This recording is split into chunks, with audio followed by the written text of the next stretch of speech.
Bueno, buenos días a todos y todas. Gracias por la invitación. Si me pueden hacer una señal, parece que sí me escuchan, ¿no? Así es que estoy viendo ahí a Norberto que me dice que sí. Lo Genial. escuchamos Gracias. perfecto. Gracias, William. Bueno, les agradezco la invitación, les agradezco la oportunidad de poder dirigirme a todos ustedes, a todas y todos. También les pido disculpas si es que se escuchan ruidos domésticos, porque hoy día estoy hablando desde mi casa, así es que, como muchos de ustedes probablemente están también en sus casas por esta situación que tenemos. Para ordenar un poquito las ideas, tengo preparada una breve presentación que me gustaría que pudiéramos... no sé si la están viendo ahí, si pueden hacerme una señal cuando la tengan. Perfecto. Bueno, miren, yo básicamente me quiero referir a estos temas que están acá y obviamente voy a ir más o menos rápido porque sé que también ustedes a lo mejor quieren hacerme algunas preguntas y eso creo que puede ser más enriquecedor incluso que lo que yo pueda estar diciendo ahora en esta presentación. En primer lugar, quisiera hacer una breve referencia a lo que estamos viviendo hoy día. Luego me voy a referir a la Contraloría y luego quiero terminar de todo el Estado, que es obviamente cuál es la relevancia y por qué son importantes los trabajadores y trabajadoras. En primer lugar, quisiera hacer referencia a lo que estamos viviendo. ¿Qué efectos tiene la pandemia en la administración? Es decir, cuando digo administración es más bien, lo que quiero decir aquí es el trabajo que realizan todos los trabajadores del Estado, sea esto un servicio público, una empresa, una institución del Estado, y que obviamente se ve hoy día afectado por la situación en que estamos. Estamos en una crisis muy compleja, nadie sabe muy bien hacia dónde va a ir esta crisis, no sabemos muy bien qué consecuencias y por cuánto tiempo más vamos a estar aquejados por esta crisis. Fíjense que muchos dicen esta es la crisis más fuerte, por lo menos desde Naciones Unidas dicen eso. Esta es la crisis más grande que hemos tenido, la más compleja desde la Segunda Guerra Mundial, con todo lo que eso significó. Ya tenemos más de 13 millones de personas en el mundo que están contagiadas, hay 580.000 personas oficialmente fallecidas, y digo oficialmente porque acá va a ser muy difícil saber cuál es el número correcto de personas que se han visto, que han perdido la vida producto de esta pandemia. En nuestro país nomás, hoy día probablemente se va a hacer un ajuste al alza de la cifra de fallecidos, y eso nos demuestra lo que estamos viviendo. Asimismo, esto no solo afecta a la salud de las personas, sino que también nos va a afectar a todos como del punto de vista social y nos va a afectar desde el punto de vista económico. O sea, probablemente vamos a tener un escenario más complicado desde el punto de vista, estemos ya saliendo de esta pandemia, y eso obviamente que también es algo que no es muy posible de avisorar de cuándo va a ser ese momento, cuándo vamos a empezar a salir de la pandemia y por lo tanto cuándo la actividad económica se va a recuperar con todo lo que eso implica. Es muy difícil ahí todavía hacer una proyección.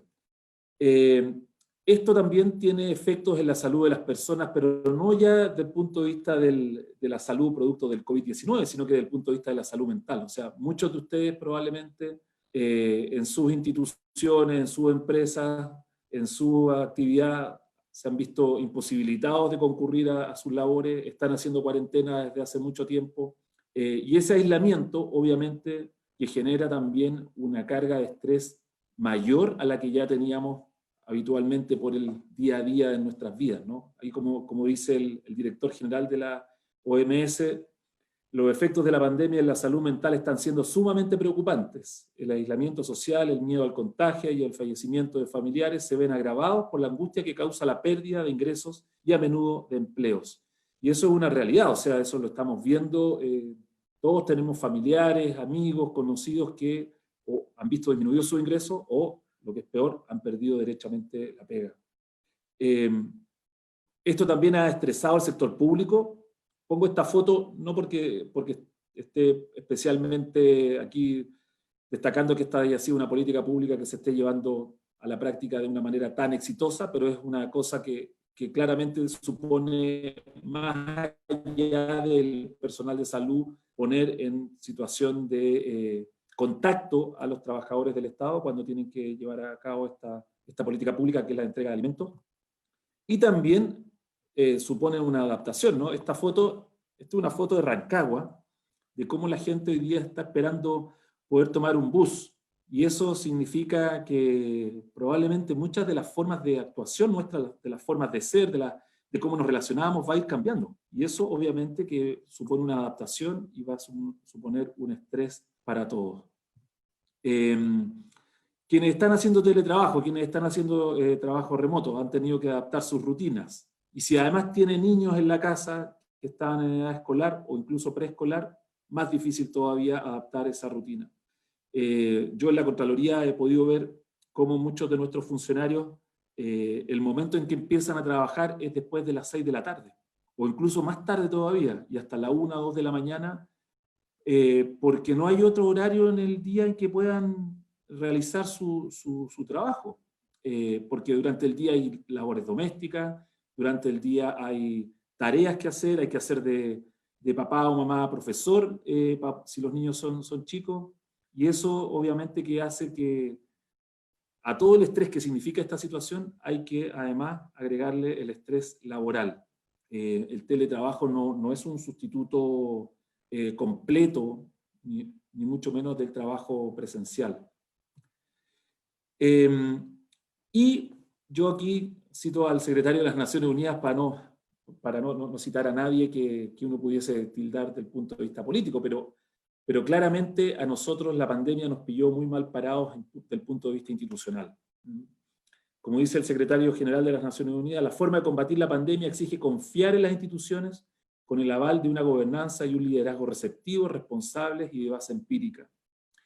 Y si hay una conclusión que uno pudiera sacar desde el punto de vista de quienes han manejado de manera más exitosa la pandemia, uno podría decir que hay un elemento común. Y el elemento común está en la confianza en esos gobiernos. O sea, piensen ustedes en Nueva Zelanda, piensen ustedes en Alemania, en Dinamarca, en Portugal. El elemento común que había ahí era una alta receptividad y confianza de lo que estaba haciendo el gobierno.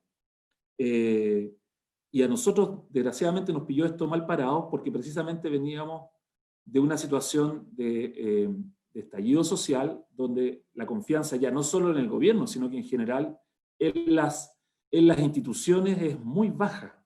Y pareciera que siempre se puede ir un poquito a peor, y eso desgraciadamente es un muy mal antecedente para poder enfrentar este desafío que es la pandemia.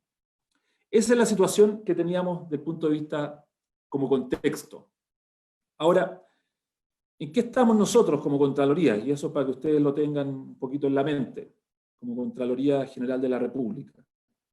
Ahora, la Contraloría ha seguido haciendo su trabajo, se ha tenido que adaptar.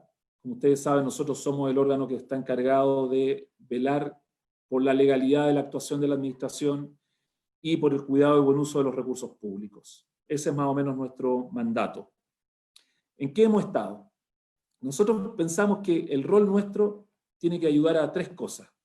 En primer lugar, nos tiene que ayudar a construir una mejor democracia. Nosotros pensamos que, para empezar, el mejor sistema político que conocemos como humanidad es la democracia.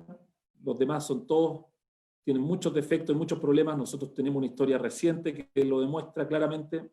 Justamente me estaba acordando, ahora que veía a Norberto ahí a Cachorro, en nuestros tiempos cuando estábamos en la universidad, y no sé si se acordará, Norberto, cuando el año 90 o 91 fue el presidente Elwin a una visita a la universidad y se reunió con la federación y con los dirigentes estudiantiles, los que éramos de centros de alumnos, y tuvimos reunión ahí en el aula media, ¿te acuerdas? Así es, teníamos tomada la universidad contigo, tú eras presidente de la Escuela de Derecho, teníamos la universidad tomada y era la primera vez en 20 años que el presidente electo democráticamente visitaba la universidad. Sí. Y nos tomamos la universidad y él tuvo que negociar con nosotros para entrar, me acuerdo muy bien. De hecho, tengo una foto en que tenía pelo yo todavía, y ahí estás tú, estoy yo, y está el presidente Elwin. Entonces yo creo que uno tiene que darse cuenta de eso. O sea, costó mucho llegar a ese momento, que hoy día uno lo recuerda así con nostalgia y con cariño, pero también, y por lo mismo hay que cuidarlo. Tenemos que tratar de que nuestra labor, la de ustedes, desde nuestros roles, seamos conscientes de que esto no ha sido gratuito, esto no cayó así como maná del cielo. Hubo gente que que tuvo que sacrificarse literalmente para poder llegar a que hoy día tengamos democracia y todavía la sigamos teniendo.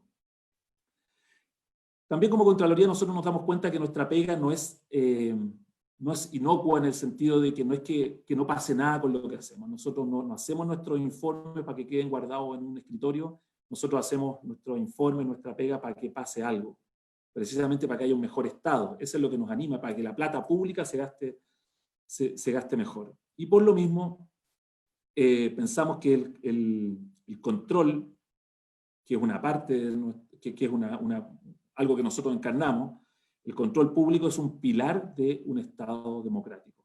No es posible que haya un Estado democrático sin que efectivamente haya ese contrapeso que supone también ejercer ese control, sobre todo de la perspectiva en que nosotros lo hacemos, que es que la plata pública se gaste bien. Claro, uno puede ser súper crítico de lo que hace la Contraloría, porque uno diría, chuta, que lo hacen mal, porque todos los días vemos cómo se gastan mal los pesos públicos. Sí, pero también hay que pensar qué pasaría si no estuvieran. Eso probablemente es muy difícil de poder cuantificar. Bueno, otros organismos a nivel internacional destacan que instituciones tipo Contraloría pueden ayudar a que el Estado sea más estratégico, que sea más democrático, que reconstruya la confianza pública. O sea, si uno toma bien la pega de la Contraloría, uno podría decir, bueno, esto en realidad me puede ayudar también a tomar decisiones, a hacer las cosas un poco mejor, a tener un argumento frente a algo que estoy diciendo frente a la jefatura o frente a una determinada autoridad. Yo creo que en ese sentido también vale la pena tener esa mirada o verlo así, la pega que hace la Contraloría. Fíjense, nosotros en esta pandemia hemos estado más o menos, yo creo que hemos estado bien activos, no más o menos activos.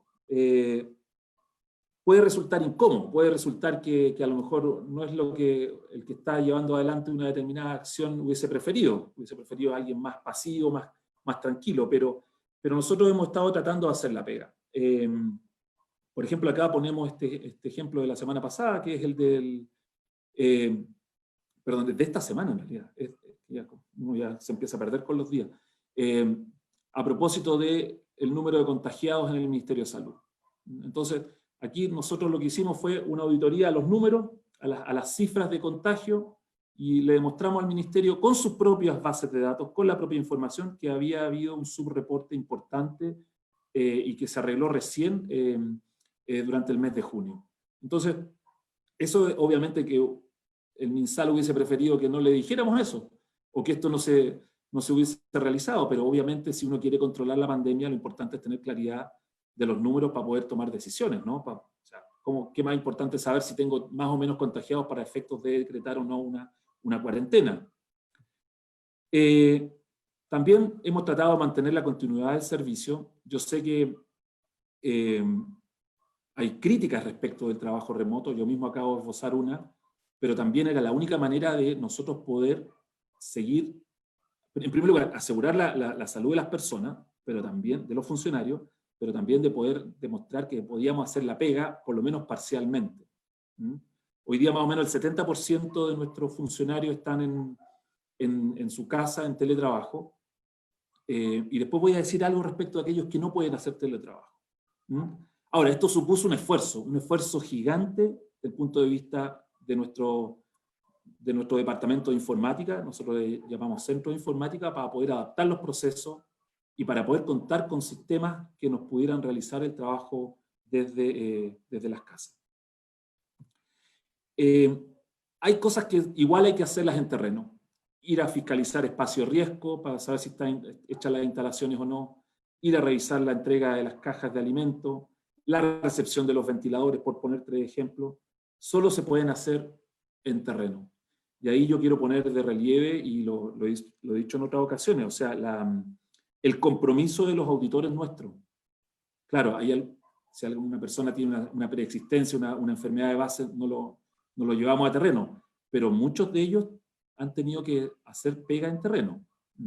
Y también manteniendo ese equilibrio, ¿no? Porque tampoco podemos ir a molestar a las personas que están ahí combatiendo la pandemia. O sea, ¿qué sentido tendría que un fiscalizador de la Contraloría fuera a meterse a un servicio de salud, a un hospital donde está la urgencia tremenda producto de la pandemia? Eso significó también modificar la planificación que teníamos como Contraloría, tenemos una planificación distinta que está enfocada sobre todo en los recursos del COVID. Hemos entonces mantenido esa presencia fiscalizadora, hemos usado más tecnología, hemos tenido que adaptar nuestro trabajo al trabajo remoto, hemos tenido que hacer turnos, adaptarnos y gastar plata en comprar implementos de protección personal, que han estado muy caros también, pero eso nos ha permitido, yo creo, mantener una presencia activa y disuasiva respecto de el uso de los recursos públicos en estos tiempos de pandemia. También, eso desde el punto de vista de la auditoría, desde el punto de vista ahora de la otra función que nosotros tenemos, que es la función jurídica. Fíjense que si ustedes miran el estatuto administrativo o el estatuto de los funcionarios municipales, en ninguna parte dice que se puede hacer teletrabajo, o que puede tener horarios flexibles. Nosotros tuvimos que hacer una interpretación basada en esta situación de fuerza mayor, de caso fortuito que teníamos, para poder habilitar la posibilidad de que los funcionarios estuvieran en sus casas, los que estaban con restricciones del punto de vista de su salud por preexistencias también, no fueran obligados a asistir, y poder así, en primer lugar, salvaguardar algo que es la salud de las personas, pero también que los propios funcionarios públicos, los trabajadores del Estado, no se transformaran en agentes que están ahí esparciendo el virus. Y eso es gracias a esta interpretación que se tuvo que hacer en dictámenes de la división jurídica que habilitaban a la decisión del teletrabajo. También hemos transparentado la actuación de todo el Estado. Nosotros, si ustedes se meten a contraloría.cl en internet, van a ver que lo primero que se despliega es una especie de mini sitio de COVID-19, donde está toda la información, o sea, toda la información de nuestras fiscalizaciones, todas las leyes que se han aprobado, todas las modificaciones presupuestarias, que han sido muchísimas, está ahí. O sea, si alguien quiere saber qué ha pasado en el Estado en materia de COVID, ahí está concentrada la información, y a nosotros nos parece que eso ayuda también a prevenir cualquier tipo de irregularidad que se pueda producir. ¿Cuál es el rol entonces ahora de los trabajadores en su conjunto? ¿Cuál es? Porque aquí, obviamente, si hay un principio que también debemos tener a la vista, es la continuidad del servicio público y cómo eso lo equilibramos con la protección de la salud de los trabajadores. Yo creo que en primer lugar, hay una cosa, un diagnóstico que uno debería hacer aquí de base, o sea, como el punto de partida es, oiga, la única manera de poder enfrentar una situación como la que estamos enfrentando es con el Estado, con los órganos del Estado. Pero los órganos del Estado no son un nombre. Si los órganos del Estado son los trabajadores del Estado. ¿Y qué más? O sea, qué mejor ejemplo que los trabajadores de la salud, obviamente. Entonces, en primer lugar, lo que ha demostrado esta pandemia es la importancia que tiene el servicio público en cuanto a actividad de funcionarios, trabajadores y trabajadoras del Estado. Yo creo que eso es indudable. O sea, problemas más graves que han tenido otros países de nuestra región, estoy pensando por ejemplo en Perú, es precisamente por las carencias que tiene el propio Estado, por lo pequeño que es el Estado, por lo débil que es el Estado. No estoy diciendo que el nuestro sea fuerte, estoy diciendo que por suerte teníamos trabajadores comprometidos para poder enfrentarlo, porque si no, probablemente las consecuencias hubiesen sido peores. Y fíjense, acá me gusta esta cita porque creo que, primero porque es actual, pero en segundo lugar porque da cuenta con otra voz, desde otro lado, de por qué es importante lo que estoy diciendo, de la importancia del servicio público. Dice, cada servidor público forma parte de la esencia de la gobernanza pública, ya que en última instancia, estos son responsables de implementar leyes y procedimientos. ¿Quién es el que implementa, quién lleva a la práctica las medidas de cuarentena, por ejemplo? Si no, son funcionarios del Estado. Nosotros, desde el punto de vista de la función pública, acá hemos tenido, yo diría que estas cuatro visiones, estos cuatro puntos que son lo que resume cómo nos aproximamos al servicio público. En primer lugar, una visión clara respecto de la importancia del empleo público.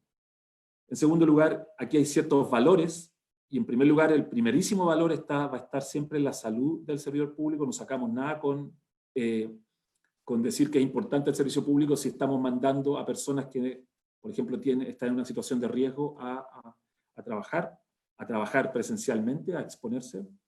En segundo lugar, una visión desde el punto de vista de los derechos de los servidores públicos, y aquí es bien importante la interpretación progresiva que hemos hecho de las normas, Y en cuarto lugar, también hay que ser conscientes de que tenemos que adaptarnos, y para eso necesitamos una creación permanente de capacidades.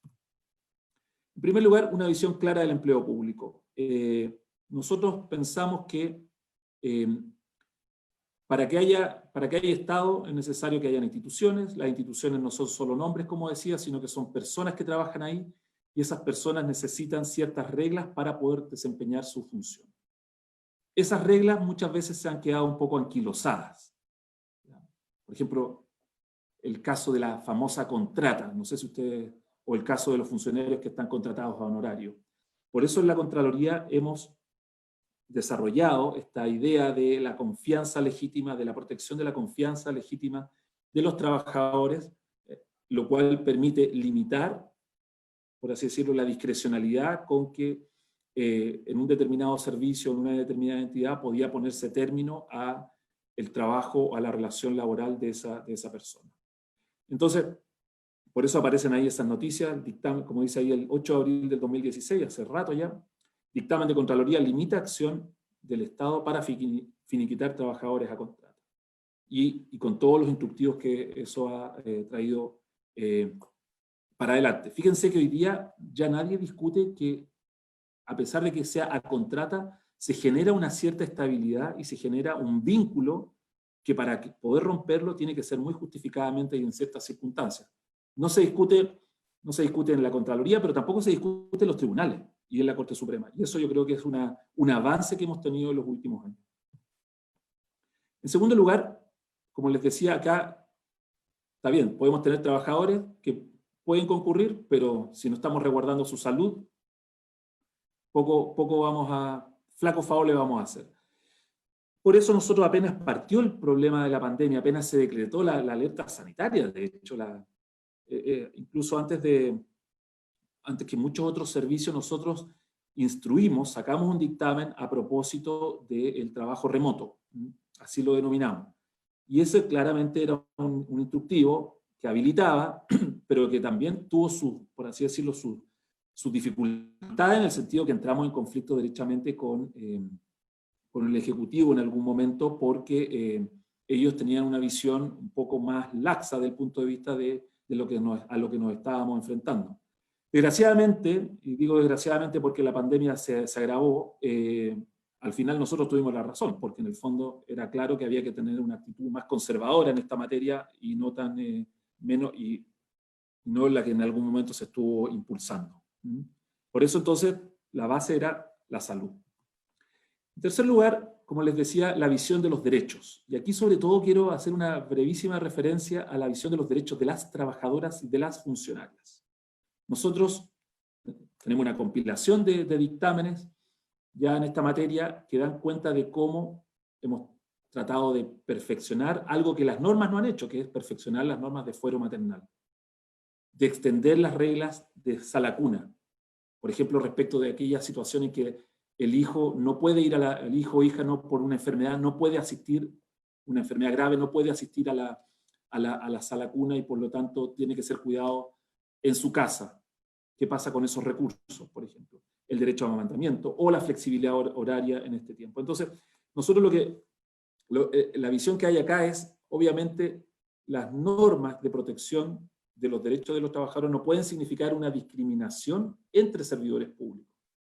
No pueden significar una discriminación respecto del trabajador a contrata, respecto del trabajador que está honorario. Y esa ha sido la evolución que ha tenido, o la visión que ha tenido la jurisprudencia en materia de derechos de los funcionarios y sobre todo de los funcionarios. Y también, como les decía antes, para nosotros es muy importante el tema de creación de capacidades. Miren, no quiero aquí sonar grandilocuente, pero todo está cambiando muy rápido. El mundo está cambiando muy rápido. O sea, imagínense cómo estábamos nosotros el 17 de octubre, lo que pasó el 18 en adelante, y lo que ha pasado de marzo en adelante ahora con la pandemia. O sea, los cambios son demasiado vertiginosos. Nosotros pensamos que los funcionarios tienen que estar preparados para eso, en el sentido de tener capacidades para poder enfrentar esos cambios. Entonces nosotros armamos y reorganizamos la capacitación de la Contraloría a través de algo que denominamos el Centro de Estudios de la Administración del Estado, donde básicamente lo que ofrecemos es, no estamos pensando acá en la jefatura o en la gerencia pública, como le llaman algunos, sino que estamos pensando acá en el funcionario que en el día a día está haciendo esa pega y que se proyecta en la administración. Ese funcionario y funcionaria tiene que tener herramientas para adaptarse a esas realidades a las que se va a enfrentar. Entonces, por eso, nosotros lo que damos es cursos de capacitación, obviamente gratuitos, para todos los funcionarios públicos, y por ejemplo, solo este año tenemos 17.000 funcionarios que se han matriculado en alguno de estos cursos. Claro, esta oferta es bastante amplia este año, sobre todo porque es todo online, pero yo creo que eso demuestra ese compromiso también de tratar de avanzar hacia un Estado que sea más estratégico, más flexible, porque a lo que nos vamos a enfrentar, lo único que tenemos claro es que va a ser algo que es incierto y que va a ir cambiando. Quiero terminar con esto. Miren, yo creo que nosotros, y probablemente muchos de los problemas que tenemos son, no quiero aquí dar una receta, pero yo creo que esto es un poquito una visión que quiero transmitirle. Yo creo que hay que comprometerse a menos, hay que comprometerse a lo justo, a lo que puedo hacer. Eso significa bajar las expectativas. A lo mejor no voy a poder lograr eso tan maravilloso que uno podría tener si tiene una visión demasiado idealista. Comprometerse a menos, bajar las expectativas, pero por sobre todo, si me comprometo a algo, tratar de probarlo con hechos. Hay cosas que obviamente no se van a poder hacer porque las circunstancias cambian, pero a lo que me comprometí, debo tratar de transformarlo en hechos concretos. ¿Por qué? Porque fíjense que muchas veces nos pasa a las autoridades o con las autoridades, que me comprometo a cosas, la línea del lado izquierdo, y hago otras, que son las del lado derecho. Esa disparidad empieza a generar una diferencia entre lo que digo y lo que hago. Esa disparidad genera una cultura tóxica, que es el caldo de cultivo para la desconfianza en las autoridades. Eso es lo que tenía preparado, estimadas y estimados. Muchas gracias por la invitación y quedo obviamente disponible para los comentarios o preguntas que ustedes me quieran hacer.